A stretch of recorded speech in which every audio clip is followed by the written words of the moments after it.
장기간 투자를 해오셨던 분들이라면 8%를 주는 상품이 어딨어. 재무제표만 가지고 이용을 하더라도 우리가 연간 잘 믿기진 않겠지만 20% 정도 수익률도 충분히 낼 수가 있거든. 목표가 뚜렷하지 않은 사람은 내가 단 한 명도 못 봤어. 투자 수익률을 8%라고 잡으면 에게 8% 이거 가지고 어떻게 해, 이렇게 생각하는 사람들도 많아. 쭉 장기간 투자를 해오셨던 분들이라면 8%를 주는 상품이 어딨어 라고 생각을 하겠지. 그런 상품이 있으면 나도 거기다가 올인을 하겠다. 그럼 우리는 투자 걱정 안 해도 되지. 연구 포트폴리오라는 것을 내가 소개를 해줄 거거든. 여기서 중요한 게 연간 평균 8%라는 이야기야. 매년 똑같이 8%를 보장해주는 상품은 없어. 어떤 때는 폭등하고 어떤 때는 조금 오르고 어떤 때 떨어지기도 해. 이 연구 포트폴리오라는 건 일종의 자산 배분 전략이거든. 뭐 간단하게는 내 금융 투자 자산을 주식과 채권, 금, 현금 이렇게 4가지 종류로 4분의 1씩 똑같이 나눠서 투자를 하는 거야. 지금 이 경기 사이클이라는 것이 결국은 다 이 안에 녹아 있어. 주식, 채권, 금, 현금 이 4가지 투자 자산만으로 잘 구성을 하게 되면 어떤 경제 상황이 오더라도 방어가 된다는 거야. 다른 건 빠지더라도 전체적으로 봤을 때는 일정 수익률을 담보할 수 있다. 그렇지. 핵심이 2가지가 있어. 첫 번째가 상관관계가 낮은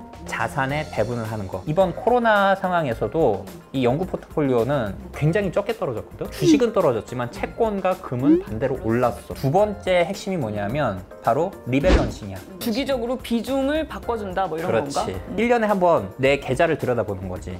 해외 주식으로 내가 이렇게 ETF를 각각 샀다고 해보자고. 주식에 $10,000, 채권에 $10,000, 금에 $10,000, 현금으로 $10,000를 보유하고 있어. 그러면 처음에 나는 총 $40,000을 가지고 있었던 거야. 자, 그러면 4분의 1씩 매입하라고 그랬으니까 25%씩 이렇게 배분을 해놓은 거지. 1년 후에 봤더니 주가가 올랐네.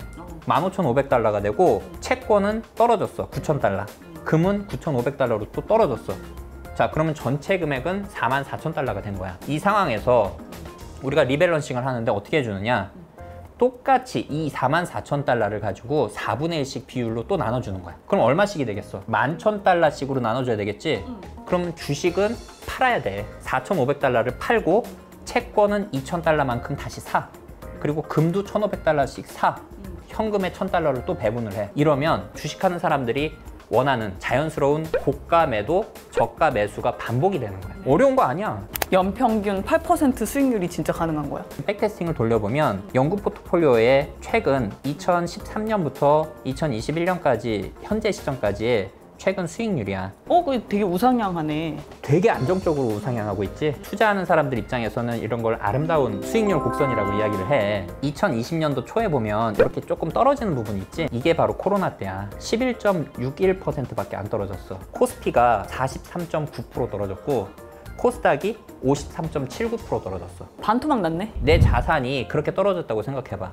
평정심을 유지할 수 있을까? 아니, 멘붕에 빠질 것 같아. 내가 얘기했었던 연평균 8% 정도라고 이야기했었던 게 바로 이거야. 이 연구 포트폴리오를 했을 때 2013년부터 지금까지 8.88%의 연간 복리 수익률이 발생한 거야. 이 수익률도 수익률이지만 이 낮은 MDD 최대 낙폭이거든? 이게 진짜 광점인 거야. 그 남들이 막 폭락해서 멘붕에 빠져 있을 때 내가 만약에 이 연구 포트폴리오대로 투자를 했다면 나는 평정심을 유지할 수 있는 거네. 그렇지. 이걸로 투자하겠다고 결심을 하면 뭘로 하는 게 좋을까? 해외 주식 계좌를 조금 추천을 해. 미국의 스파이, S&P 500 지수에 추종하는 ETF거든? 이거에 투자를 하거나 또는 국내에 예를 들면 타이거, 미국, S&P 500 여기에 투자를 하거나 수익률은 사실 비슷비슷해. 내가 해외 주식 계좌를 조금 추천하는 이유는 ETF가 우리나라보다 훨씬 다양하게 있어. 선택의 폭이 넓은 거네. 월 근로소득이 딱 정해져 있어. 근데 여기에 몇 %를 연구 포트폴리오에 넣어서 이제 굴리면 좋을까? 그 부분은 정말 정답이 없는 것 같아. 내가 투자를 얼마를 할 수 있는지 여유 자금이 다르고 목표 은퇴 시기도 다를 거고 은퇴 후에 원하는 생활비가 어느 정도 되느냐 그것도 다 다를 거잖아. 30세부터 일을 해서 45세에 은퇴를 한다라고 했을 때 내가 국민연금을 제외하고 한 5억 정도를 필요해. 이걸 돌려보는 거야. 아, 내가 그러면은 지금 불이백을 더 올려야 되겠구나. 아니면 현실적으로 그게 어렵다면 내 목표 수익률을 조금 더 높여야 되겠구나. 이런 게 나오는 거지. 월급이 너무 한정적인데 더 붙고 싶다 하면 뭐 엔잡을 할 수도 있는 거고. 맞아. 되게 중요한 게 있잖아. 파이어족에 더 빨리 가려면 기본적으로 내가 받는 소득만 가지고 거기서 뭐 아껴서 써야지 라고 생각을 하면 안 돼. 새로운 일을 만들어서 엔잡 말 잘했어. 그걸 통해서 내 부를 더 확장을 하는 거지. 내가 많은 사람들을 되게 보고 사업하는 사람들을 많이 만나고 부자, 성공한 사람들 많이 만나보면 굉장히 극명한 차이가 뭐냐면 직장만 다니셨던 분들은 이렇게 확장을 잘 못해. 있는 걸 가지고 어떻게든 아껴서 이렇게만 하려고 하거든. 굉장히 한정적이야. 그런데 사업하는 사람들은 내 지출을 줄이려는 생각보다는 내 소득을 어떻게 하면 더 확장을 시키고 늘릴 수 있을까, 이거를 굉장히 고민하거든. 예를 들면 월 100만 원이 더 필요해. 이 목표에 도달하려면. 그럼 100만 원을 내가 벌 수 있는 다른 방법을 계속해서 찾아보는 거지. 그렇지. 참고로 나는 실제로 지금 내 월 소득으로 따졌을 때 대략 한 20% 정도씩을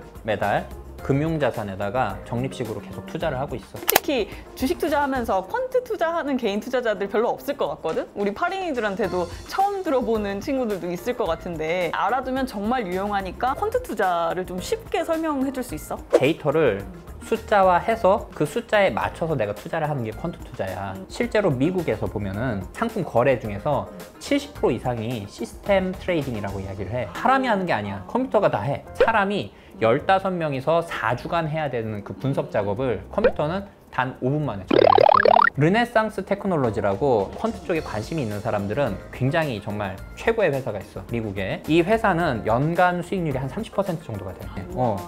엄청난데 여기는 100% 전부 다 퀀트 기반 투자, 시스템 트레이딩을 해. 그리고 여기는 사람을 구인을 할 때도 어떤 금융을 전공하고 이런 사람들을 뽑지 않아. 엔지니어를 뽑는 거야? 수학자, 그리고 통계, 그리고 컴퓨터 공학. 아까 8% 연구 포트폴리오 얘기했단 말이야. 이 8%로 잡으면 내가 생각했었던 자금이 생각보다 좀 부족하게 될 거야. 그러면 내 투자금을 높이던지 아니면 투자 수익률을 높여야 된다고 이야기했잖아. 이 투자 수익률을 높이는 방법으로 이 퀀트 투자를 이용을 하는 거야. 재무제표만 가지고 이용을 하더라도 우리가 연간, 잘 믿기진 않겠지만 20% 정도 수익률도 충분히 낼 수가 있거든. 아까 연구 포트폴리오 이야기 했었지. 4분의 1씩 투자를 해라.